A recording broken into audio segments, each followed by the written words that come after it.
আসসালামু আলাইকুম, সবাইকে স্বাগত জানিয়ে শুরু করছি আজকের ভিডিও।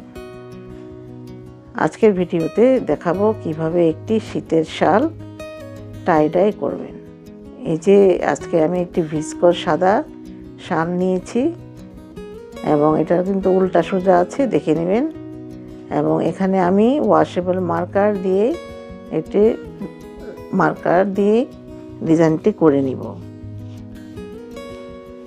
তো বাটিক করার আগে বা টাই ডাই করার আগে অবশ্যই ডিজাইনটা একটু এঁকে নেবেন।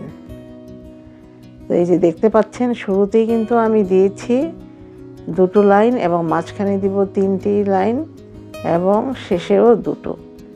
তো ফার্স্ট টু লাস্ট আমার সাথেই থাকুন, দেখুন আমি কিভাবে এই ডিজাইনটা করছি। এবং রং করার টেকনিকটাই আসলে প্রধান।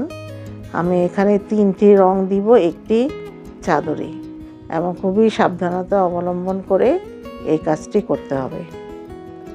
তো এখন আমি তো এঁকে নিয়েছি, এঁকে নিয়ে আমি এখন ডিজাইনের জন্য সেই আঁকা অংশগুলিকে সেলাই করে নিব। এটাকে শিবরি টাই ডাই বলে, OriNui শিবরি টাই ডাই বা সেলাই পদ্ধতিতে টাই ডাই।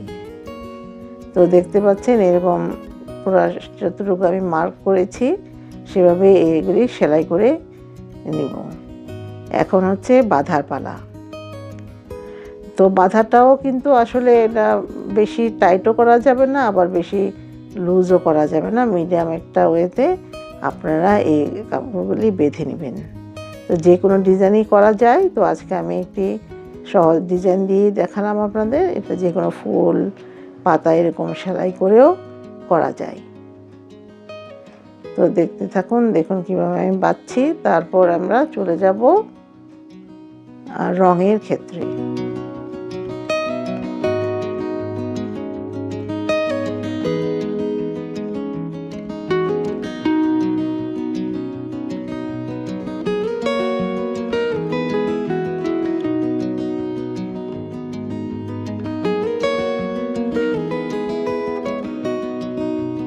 আজকে আমি ব্যবহার করব তিনটি রং যেহেতু। তো মাঝখানে দিব বেগুনি এবং একদিকে দিব ফিরোজা এবং আরেকদিকে হলুদ, একটু রেডিশ হলুদ দিব। তো এরকম করে বেঁধে নিয়েছি।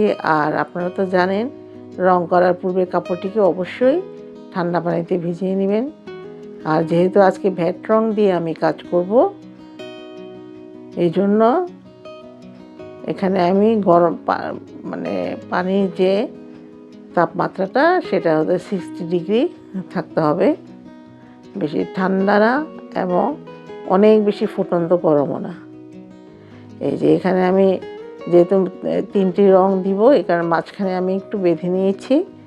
তো এটা বাঁধলেও একটা ডিজাইন হবে, আবার না বাঁধলেও আর একটা ডিজাইন আসবে। তো এই যে দেখুন আমার বাঁধা হয়ে গেল। তো এখন আমরা রং করব কিভাবে দেখুন। তো প্রথমেই কিন্তু আমি এই যে কাপড়টিকে ভিজিয়ে নিলাম, 20 মিনিট ভিজিয়ে রাখবেন। বিশেষ কিছু কেমিক্যালের মধ্যে এটা ভিজাতে হয়।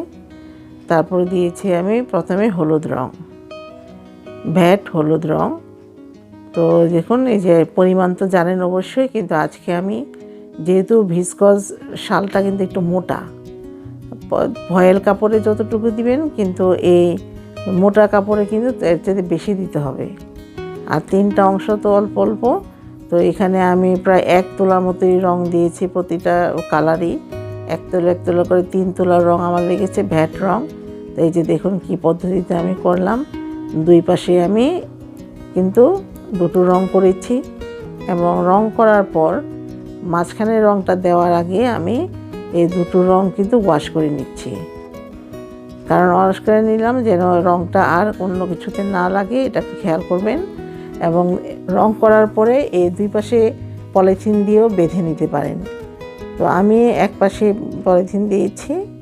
তো এখন চলুন যে 3 নাম্বার রংটা আমি কিভাবে দিব। এখানে আমি বেগুনি রং কিন্তু এই যে গুলিয়ে নিলাম, সেই একই নিয়মে ভ্যাট রং, এবং মাঝখানে আমি এখন বেগুনি রংটা দিয়ে দিচ্ছি।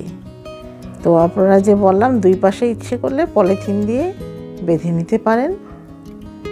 এই যে আমি একটু বেঁধে নিয়েছি হলুদটা।